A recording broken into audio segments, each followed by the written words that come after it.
Everyone knows that cars skid on ice. You hit the brakes too hard and you slide. You take a curve too fast and you lose control.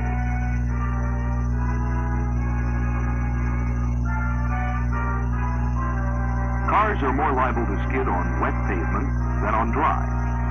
Everybody knows that too. But what most drivers do not know is that with water on the pavement, a car can behave just the same as on ice. And it can happen to the car that you drive, as well as to the test cars that you will see in this film. When you drive too fast, you lose control. You can't steer or brake. The car gets away from you, and a skidding car is dangerous. Dangerous to you, your passengers, and other vehicles on the highway. There are many factors that influence your ability to control a car on a wet surface. The texture of the pavement, the depth of the water, the inflation of the tires, whether they are smooth or have good deep treads, or a film of oil, dust, or dirt that is not washed off the pavement. These factors, in combination with the higher speeds of today, can and do cause skids and accidents.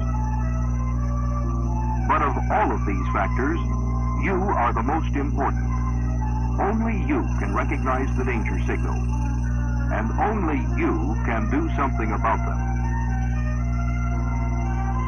Modern research by industry and government has given us many insights into tire behavior. At the NASA Langley Research Center in Hampton, Virginia, studies have been made during the last several years on the behavior of aircraft tires when landing and taking off from water-covered runways.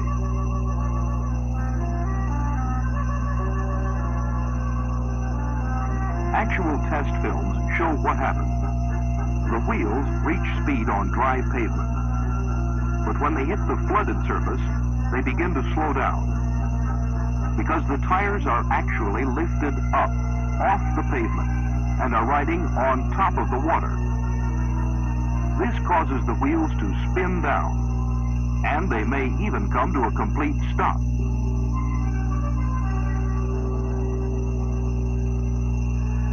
Further studies have led the researchers to the conclusion that their work on airplane tires could be applied to automobile tires, and that here is vital new information to tell the driving public.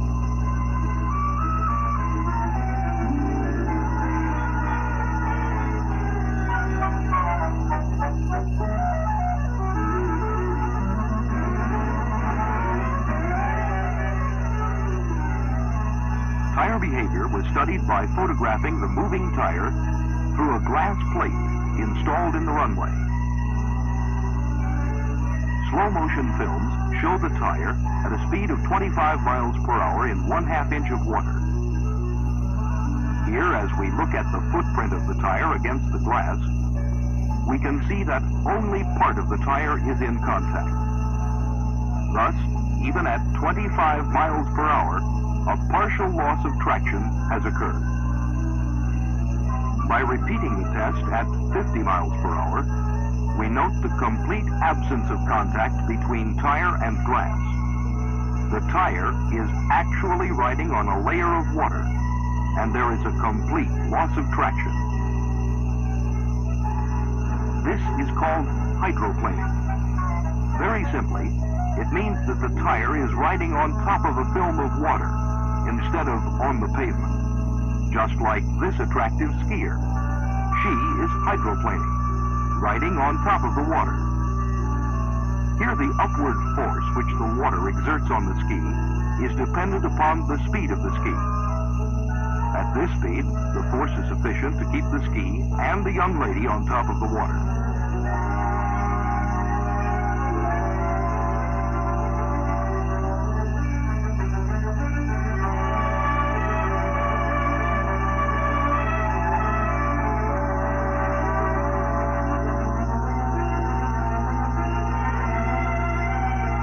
Notice that as the speed is reduced, the skier sinks. Then, as the boat picks up speed, she rises to the top and is again hydroplaning on the surface of the water. The same thing can happen to your car if you're driving too fast on wet pavement. The tires ride up on the water surface and hydroplane, just as the skier did. When this occurs, you have no control over your car. Now, when does tire hydroplaning occur? When the speed of the vehicle, tire pressure, water depth, pavement surface, conditions of the tire, whether smooth or good tread, are so combined that the tire loses contact with the pavement. Research studies conducted by NASA have shown that new automobile tires will hydroplane in less than 1/2 inch of water, and smooth tires in less than 1/10 of an inch of water at the following speeds: 42 miles per hour when the tire pressure is 16 pounds, 51 miles per hour and pressure 24 pounds, and 59 miles per hour and pressure 32 pounds.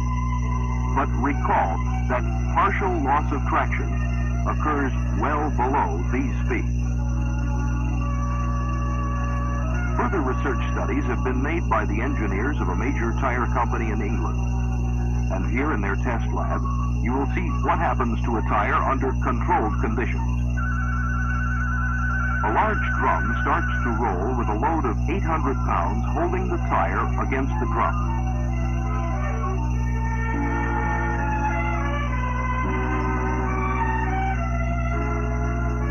Then a stream of water is sprayed between the tire and the drum to simulate moderately wet highway conditions.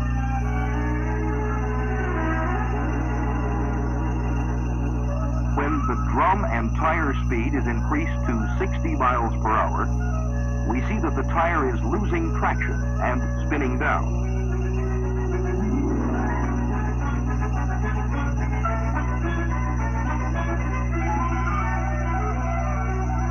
The tire finally comes to rest, and the technician can rotate it back and forth with his hand, despite the 800-pound load. A wedge of water is penetrated completely under the tire, so that it is no longer in contact with the drum. The National Aeronautics and Space Administration and the Bureau of Public Roads of the Department of Commerce conducted demonstrations to show what happens to vehicle braking and steering when the pavement is wet. A special area was prepared, and tires just like you drive, varying from smooth to good deep treads, were used in the test. While it looks deeper, the test surface water depth averaged less than 1/10 of an inch. It was demonstrated repeatedly that on this moderately wet, smooth surface, cars equipped with tires having good deep treads did stop in shorter distances than cars equipped with smooth tires. At 20 miles per hour, good tires, 40 feet. Smooth tires, 65 feet. At 30 miles per hour, good tires, 100 feet. Smooth tires, 165 feet. At 40 miles per hour, good tires, 185 feet. Smooth tires, 300 feet. A curve lane test demonstrates that at 40 miles per hour, without applying the brakes, the car equipped with good deep tread tires can hold the curve. But at 45 miles per hour, the same car could not hold the curve. Thus, loss of traction experienced on wet pavements below hydroplaning speeds can result in serious braking and steering losses.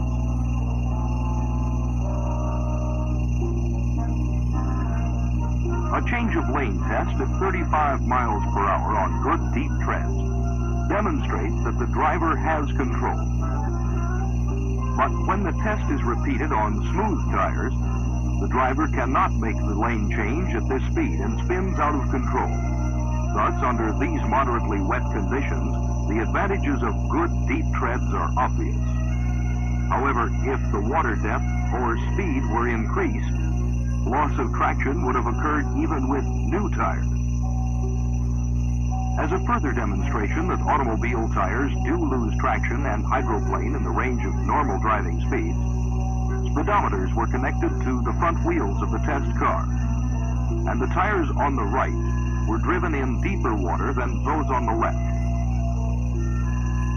Upon entering the deeper water at 60 miles per hour, the right front speedometer shows a spin down to 20 miles per hour, indicating that the right tire is hydroplaning. That's the story, and you play the most important part. When pavements are wet, slow down. Loss of traction and hydroplaning can and does occur well below legal speed limits.